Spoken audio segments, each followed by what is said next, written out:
ಕರ್ನಾಟಕ ರಾಜ್ಯದಲ್ಲಿರ್ತಕ್ಕಂತಹ ಎಲ್ಲ ರೈತರೂ ಸಹ ಇದೀಗ ಸಾಲ ಮನ್ನಾ ಯಾವಾಗ ಆಗುತ್ತಂತ ಹೇಳಿ ಕಾಯ್ತಾ ಇದ್ದೀರಾ. ನೂತನ ಸಿ ಎಂ ಆಗಿರ್ತಕ್ಕಂತಹ ಡಿ ಕೆ ಶಿವಕುಮಾರ್ ಅವರು ಇದಕ್ಕೆ ಸಂಬಂಧಪಟ್ಟಂತೆ ಚಿಂತನೆಗಳನ್ನು ಮಾಡ್ತಿದ್ದಾರೆ ಅಂತ ಹೇಳಿ ಸಹ ಇನ್ಫಾರ್ಮೇಷನ್ ಇದೆ. ಅಂತಂದರೆ ಅಧಿಕೃತವಾಗಿ ರೈತರ ಸಾಲ ಮನ್ನಾ ಮಾಡಲಾಗುತ್ತೆ ಅಂತ ಹೇಳಿ ಎಲ್ಲೂ ಸಹ ಘೋಷಣೆ ಮಾಡಿಲ್ಲ. ಇದರ ಬಗ್ಗೆ ಚಿಂತನೆಯನ್ನು ಮಾಡಿ ಒಂದು ತೀರ್ಮಾನವನ್ನು ತಗೊಳ್ಳಲಾಗುತ್ತೆ ಅಂತ ಹೇಳಿ ಮಾಹಿತಿ ಆದರೆ ಇದೆ. ಆದರೆ ಇನ್ನಷ್ಟು ಮಾಹಿತಿಯನ್ನು ತಿಳಿಸ್ಕೊಡ್ತೀನಿ. ಅದಕ್ಕೋಸ್ಕರ ಚಾನೆಲ್ಗೆ ಸಬ್ಸ್ಕ್ರೈಬ್ ಮಾಡದೇ ಇದ್ರೆ ಈ ಕೂಡಲೇ ಚಾನೆಲ್ಗೆ ಸಬ್ಸ್ಕ್ರೈಬ್ ಮಾಡ್ಕೊಳ್ಳಿ ಮತ್ತು ಲೈಕ್ ಮಾಡಿ. ಬನ್ನಿ ಈಗ ನಾವು ಇನ್ನಷ್ಟು ಇನ್ಫಾರ್ಮೇಷನನ್ನು ತಿಳ್ಕೊತಾ ಹೋಗೋಣ. ಹೌದು, ಇನ್ನೂ ಸಹ ಕರ್ನಾಟಕ ರಾಜ್ಯದಲ್ಲಿ ರೈತರ ಸಾಲ ಮನ್ನಾಕ್ಕೆ ಸಂಬಂಧಪಟ್ಟಂತೆ ಇನ್ನೂ ಸಹ ಅಧಿಕೃತವಾಗಿ ಎಲ್ಲೂ ಸಹ ಘೋಷಣೆ ಆಗಲಿಲ್ಲ. ಆದರೆ ಈಗ ಬಂದಿರತಕ್ಕಂಥ ಮಾಹಿತಿ ಬಂದ್ಬಿಟ್ಟು ಮಹಾರಾಷ್ಟ್ರಕ್ಕೆ ಸಂಬಂಧಪಟ್ಟಂತೆ.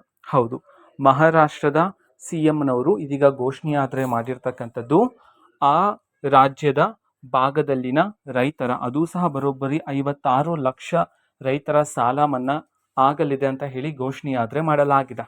ಹೌದು, ಅಲ್ಲಿನ ನಿಯಮಗಳನ್ನು ಸ್ಥಗಿತ ಮಾಡಿರುವ ಕಾರಣದಿಂದಾಗಿ, ಅಂತಂದ್ರೆ ರೈತರ ಸಾಲ ಮನ್ನಾದ ನಿಯಮಗಳನ್ನು ಹೊರತೆಗೆದಿರುವ ಕಾರಣದಿಂದಾಗಿ ಇನ್ನಷ್ಟು ರೈತರು ಇದಕ್ಕೆ ಅರ್ಹರಾಗಿದ್ದಾರೆ.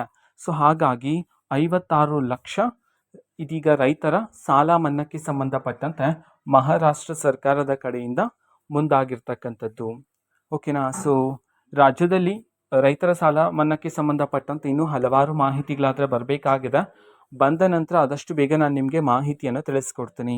ಅದಕ್ಕೋಸ್ಕರ ಚಾನೆಲ್ಗೆ ಸಬ್ಸ್ಕ್ರೈಬ್ ಮಾಡ್ಕೊಳ್ಳಿ ಮತ್ತು ಇನ್ಫಾರ್ಮೇಷನ್ ಇಷ್ಟ ಆಗಿದ್ರೆ ನಿಮ್ಮ ಫ್ರೆಂಡ್ಸ್ ಆ್ಯಂಡ್ ಫ್ಯಾಮಿಲಿ ಮೆಂಬರ್ಸ್ಗೂ ಸಹ ವಿಡಿಯೋವನ್ನು ಶೇರ್ ಮಾಡಿ, ಜೊತೆಗೆ ಚಾನೆಲ್ಗೆ ಸಬ್ಸ್ಕ್ರೈಬ್ ಮಾಡಿಕೊಂಡು ಸಪೋರ್ಟ್ ಮಾಡಿ. So thank you, bye.